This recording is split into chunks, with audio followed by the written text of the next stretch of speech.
Huel, you know I'm your man. Sponsor me. On WIAGW! Fuck books. Books are for pussies. No. Go hit the gym.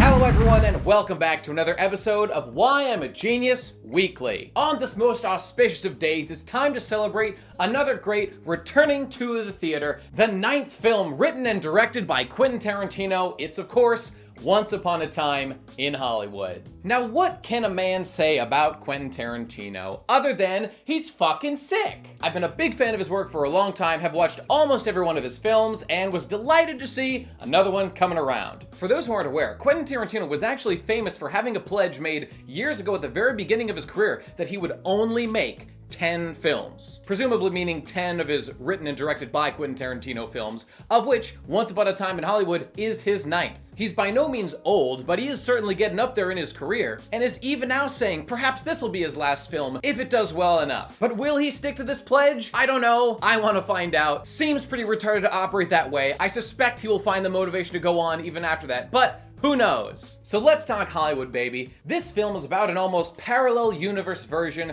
of the Hollywood Hills in 1969. Our story focuses on Leonardo DiCaprio's character, Rick, washed-up cowboy actor looking to spark his career back up, and Brad Pitt, his stunt double. It's a vibrant, rich film with wonderful sets, terrific performances, a gigantic cast of triple A-list celebrities, and really just feels like a celebration of all things Hollywood. Until it doesn't. First of all, let me just say that I love the practicality of the film. There's no CG, there's none of that bullshit. It's just classic filmmaking perfection. You got big shots of Brad Pitt driving around the city, and you can see that's real shit. Ain't nothing fake about it. The millions of extras involved in some of these shots, the practical flamethrower effects being done, the best. Quentin Tarantino's speciality, bantery dialogue, comes back as strong as ever. Margot Robbie continues to be unreasonably hot. And of course, the film is littered with foot fetish propaganda. I kind of couldn't believe how much dirty feet were shoved in my face watching this film.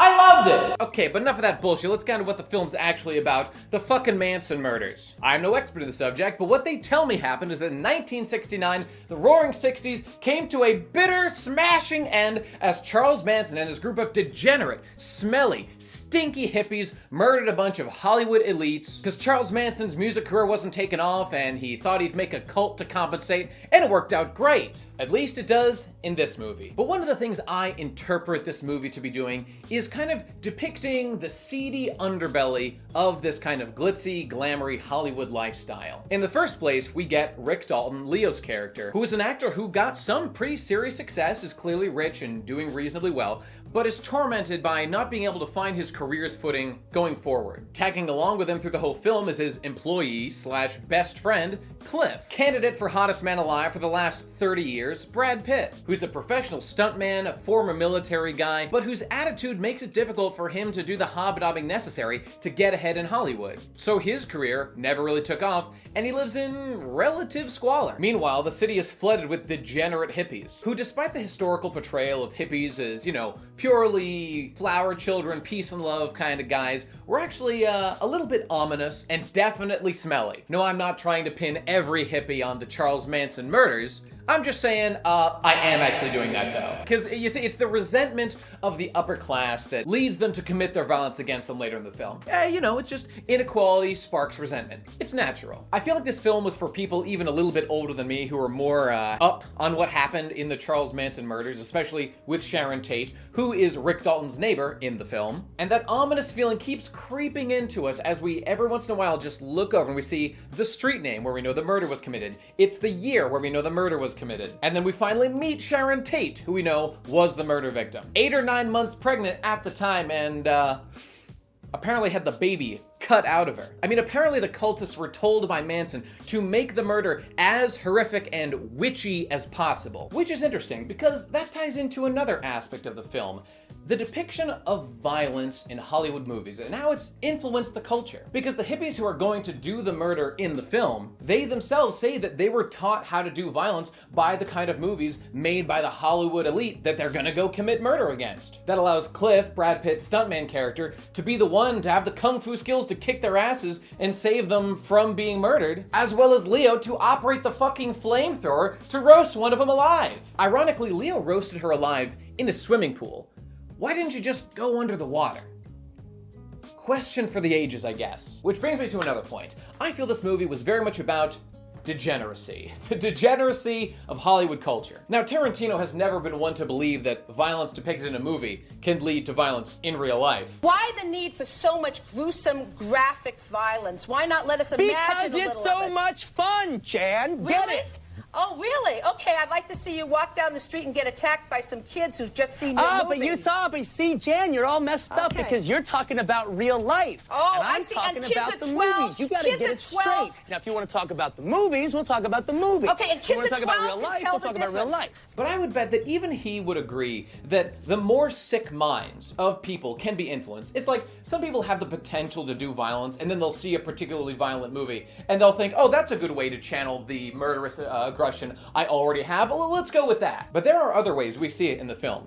First of all, you can juxtapose Leo's character with Brad's. Brad, the stuntman, is totally cool, totally relaxed. He's comfortable with his humble lifestyle. He's not rich. He's not famous. He barely even gets any work doing what he likes to do. Be a stuntman. But him and Leo have such a tight bond of sincere bros. It warms my goddamn heart. Now, forgive me if I'm reading too much into this, but the difference I see between Brad Pitt and the hippies is that Brad's character has gratitude for the employment Leo gives him. And I would totally agree that Leo's character does seem like he's taking advantage of Brad's kindness at many times. But nonetheless, he is paying him. It's a real job. And they have a man-to-man sit-down later in the movie after Leo gets married, and he says, sorry, Brad, I can't afford to pay you anymore as my stuntman, and I don't need you. So let's shake, let's have a beer, we're buddies, and then we'll go our separate ways. There is a real bond of respect there. Whereas the hippies, who are just mad at the Hollywood elites, they just want to kill everybody. And just my humble opinion here, I think that's a bit disproportionate. Incidentally, in Leo's life, as I was saying before, he feels very unfulfilled. He's rich, he's got a beautiful house, he's relatively famous, but he's unsatisfied because he doesn't wake up every morning and do what he loves to do. But you know when Leo does find happiness in the movie? It's when he's actually performing the action that makes him happy. Acting in a real picture. He was a cowboy on the show Bounty Law for a long time. They got canceled. He's been looking for parts ever since. And he gets a relatively small part as a villain on this cowboy show. And he has a conversation with a little girl who plays another character on the show. Actually, the girl that his character kidnaps and holds for ransom. They talk a little philosophy and about how he feels over the hill, and she comforts him a little bit. But later on in the day, when they're actually filming their scene together, Leo is filled with passion and joy at performing acting once again. And he does the scene with such passion and such vigor for this villainous character. He throws the girl and she whispers to him, "That's the best acting I've ever seen." And it just fills him with purpose again. And that's what Brad character has every day that Leo's was lacking. A purpose every single day to wake up and perform that gives them joy. Brad has that with his low-level job. Leo does not, spending months trying to find a new part and just languishing in the unhappiness of just having money, but no purpose. This is the difference between the two, I feel. And what happens at the end of the movie? Leo is able to save the day from the one cultist who survived and ran into his pool. It's the one practical skill that he had acquired, using a flamethrower. The one thing he practiced 3 hours a day for weeks to be able to do correctly in this one shot in the movie, as opposed to just having Brad do it, the practical guy who's the one who actually beats up all the other cultists. They definitely would have died without Brad saving them. But degeneracy abounds, you know? Even in the scene where Brad saves the day from the cultists, he had just smoked an acid-covered cigarette he bought from the hippies. No one is incorruptible. Especially because it's hinted that Brad, earlier in the movie, killed his wife. What the heck was that about? I kind of feel that was put in the movie to show that Brad, while kind of representing all these positive virtues, is not a perfect man and is deeply flawed and deeply fucked up himself. We're all imperfect, but there's probably things we can learn from each other. Like there being another scene where Brad meets one of the hippie girls who he thinks is cute and offers to give her a ride after they met a couple times throughout the movie, and she straight up says to him like, hey, you want to fuck? Like, let's fuck. I'm a hippie girl. I travel around. I fuck dudes. Let's do it. And he just says, how old are you? And she says, no one's asked me that in a very long time. How early was this girl fucking? See, that right there implies that in the realm of Hollywood, most people are not asking general morality-based questions like that, while Brad's grounded character is. Not to mention when he goes to the ranch with the hippies, he tries to investigate to make sure that the guy who owns it isn't being manipulated and overrun by them. He's just a great guy all throughout the movie. And incredibly hot! This theme is also reinforced when old famous actor Steve McQueen, star of The Great Escape, which I've downloaded and need to watch. I hear it's a great. He's commenting at a party at one of the weird relationships going on where Margot Robbie, Sharon Tate, is married to Roman Polanski, who she met while she was like engaged to this other guy. But now that guy, who incidentally was murdered with her in the real life Sharon Tate murder event, is like her hairstylist, and he still hangs around them even though he's not with her and she's married to somebody else. It's all a weird clusterfuck. And people are partying, they're having a good time, and they're kind of not focusing on these underlying core moral principles, you know? I'm not saying we need to get bent out of shape about them every day, but you should probably think about them in the main thrust of how you live your life. Anyway, all that aside, the movie ends shortly after the murders are averted, Cliff gets carted off to the hospital, and Leo's standing outside when that guy, one of the real-life murder victims, comes out of Polanski's house and says, hey, what the heck happened there? Oh, I forgot to mention, one of the things that happen is that history gets changed so that they don't go to the Polanski house to murder, they come to Rick Dalton's house to murder Leo and the gang. And this is why the whole event happens there, and Sharon Tate's okay, etc., etc. That should have been murder dude comes to the gate and has a chat with Leo about just went down and how about everything's okay. And finally here, it's like Rick gets ushered in through the pearly gates. He gets to go up the drive to Sharon Tate's house, and the two finally meet for the first time in the film. Technically off screen. It feels like a new beginning for Rick, you know? He was able to use his practical skills. He's just done a few movies. He's found some purpose in his life again. He's gotten newly married, though ironically, his wife plays like almost no role. And it feels like things are progressing in a healthy, happy way for the guy. The end. But of course, then we're reminded by the title at the end that this was in fact a fairy tale, is not what happened. People were horrifically murdered. That's real life, baby! Nightmare, nightmare, nightmare, nightmare, nightmare! All I've got left to say about this movie is a couple of incidental little things, like there's one scene where Brad Pitt is shown on the set of The Green Hornet fighting Bruce Lee. The two get into a little altercation, they decide to fight it out, and Tarantino's taken some criticism for depicting Bruce Lee as an arrogant, kind of jerky know-it-all guy who says he could have beaten up Muhammad Ali. Because while the fight isn't really resolved, it does look like Brad Pitt's character has the advantage and would have come out on top. Not to mention it does make Bruce Lee kind of look like a jerk. And apparently Quentin Tarantino stands by this. He's heard stories that Bruce Lee could be a jerk and arrogant and stuff, and I have no fucking idea if that's true or not. Although one interesting thing I did note was I watched Joe Rogan's show where he talked about this scene, this fight with Bruce Lee, and apparently there's some historical basis, totally not 100% accurate, but there was a relationship between this guy, Bruce Lee, and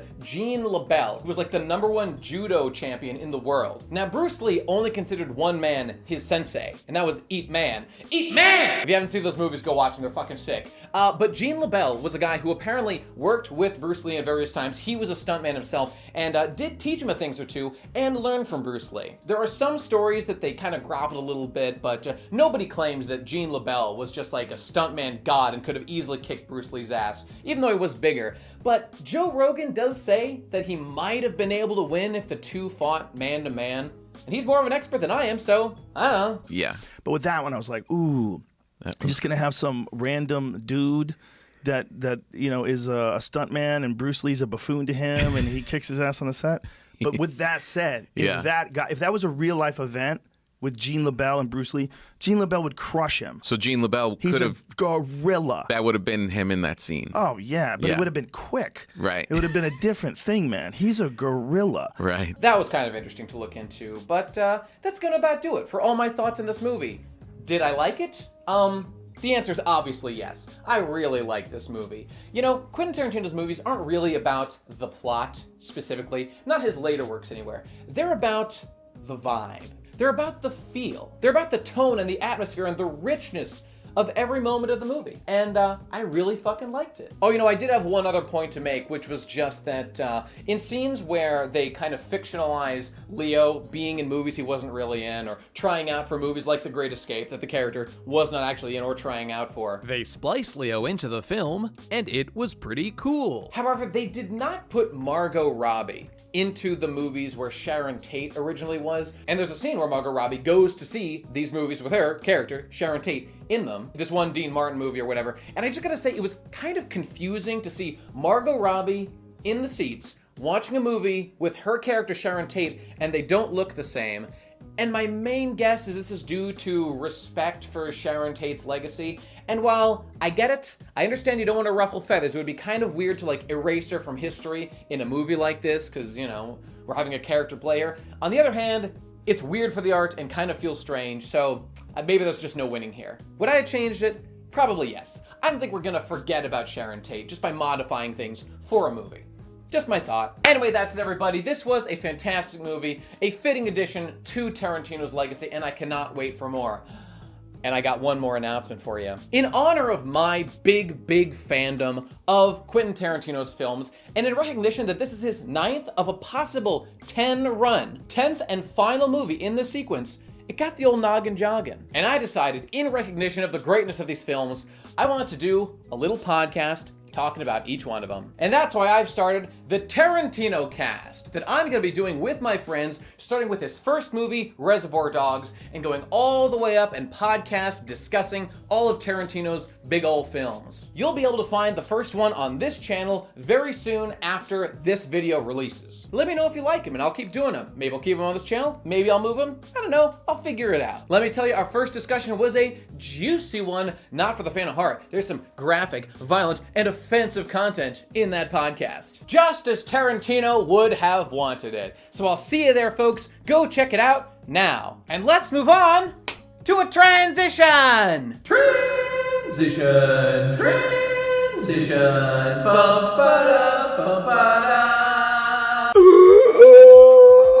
Oh God, I need packages. Please send me letters and shit in the mail to the address below. But until then, let's do #AskBGE. All right, let's start right here. At Bob Jones III asks,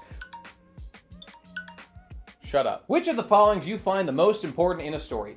Themes, characters, story, or art? Well, isn't that interesting? Because the art piece that we're discussing right now, Once Upon a Time in Hollywood, I would say is the strongest focus on themes. Wait a minute, how is art a separate category? Art is like the overarching one that these feed into. Okay, forget that. The correct answer to this, for all people, is that at different times you're gonna value different values of art. Just to take Tarantino's movies, for example, you might say that Reservoir Dogs has the strongest story, something like Once Upon a Time in Hollywood has the strongest themes, and maybe something like The Hateful Eight has the strongest characters. And you can fluctuate in which you value more at any given time. You can like one more than another at a different time. It just depends on how you're feeling and which of those you like. As for me, I don't think that I have any one value that's above any of the others, so I like everything. At Pudgeroni asks, how do you feel about season anime? I'm personally a newbie who only 3 seasons ago started watching seasonal, so I'm wondering on your take, since I know that Digi is quite negative about seasonal watching. Well, the thing about seasonal anime is always, most of it will be trash. We all know that you're better off waiting for the flow of time to wash away the trash and leave only the gems at the end. Ideally, that's what I would want to do. I don't want to waste my time, but since I am such an avid One Piece follower week to week, as I always say, there is value in following something as it releases. And that's the community aspect, the discussion aspect of it. So if I was somebody who watched a lot of seasonal anime week to week, which I am not, I would definitely go to 4chan's A board and talk about that anime with the peeps and be like, ooh, I wonder what's gonna happen next time. Wonder blah, blah, blah, what's gonna happen next? Sometimes it can be a little thin though. There might not be that much to discuss between every episode. There'll always be something though. And if that's something that you wanna be a part of, do you wanna make a part of your life? I say go for it. Okay, last question. Oh, here we go. At lol, I'm too good for you in BB says, I'm currently majoring in computer science. I've done some side projects with iOS programming. My GPA is in the low scale around 2.3. Will it be difficult getting an internship? Okay, I got my internship totally outside the like school system. I got it through contacts. That was able to get me an interview, and then I passed that and just had practical skills already, so they let me in. So while I can't answer your question directly on what that'll do, I can tell you that you probably should improve that. Cause couldn't you do better than a 2.3, dude? What is that? That's like a C, maybe a C minus. Now, could you possibly get an internship anyway? Absolutely possible. There's no doubt in my mind that you can impress somebody with an internship. But the problem is that gonna be enough to get your foot through the door? Here's what I would do. Have impressive things to show people. Don't rely on your school to find you an internship for yourself. You gotta be hitting that pavement if you wanna find it. I don't mean literally walking around, although there is an underappreciated value to physically going to places and physically talking to people that we millennials are too pussy to do most of the time, and it's embarrassing. I was never an amazing student, but I did well enough to get by. I finished the bare essentials and finished with, I don't know, some kind of like B average, probably like a B minus or some shit. But put yourself in a position to succeed. That's all I can say. Good luck. And I think that's gonna do it for this episode of WIAGW! Fuck books. Books are for pussies. No. Go hit the gym. Hey, if you like what I'm doing here, support me on patreon.com/bestguyever. $1 gets you into my Patreon Discord where we can talk about some bullshit. $5 gets you the monthly BGE monthly cast, where we talk a little more intimately about stuff going on in my lives, my expanded thoughts on things. It's a pretty good time. 2 episodes available right now, and another one coming soon. Follow me on Twitter at BestGuyEver for updates, funny quips and whips, and epic meme jokes. Check out the podcast I do on The Procrastinators over on YouTube, and The Podcast, my weekly One Piece review show. And of course, watch me on Twitch at Saturdays at 7:30 p.m. Eastern Standard Time. We're playing Minecraft, baby! And that's gonna do it. Thanks for being here, everybody, on another episode of Why I'm a Genius Weekly. Huel, baby, please sponsor me. I want to shill your product. I love your chocolate. I love your strawberry. I want to put your products in other people's bodies. Let me sell for you!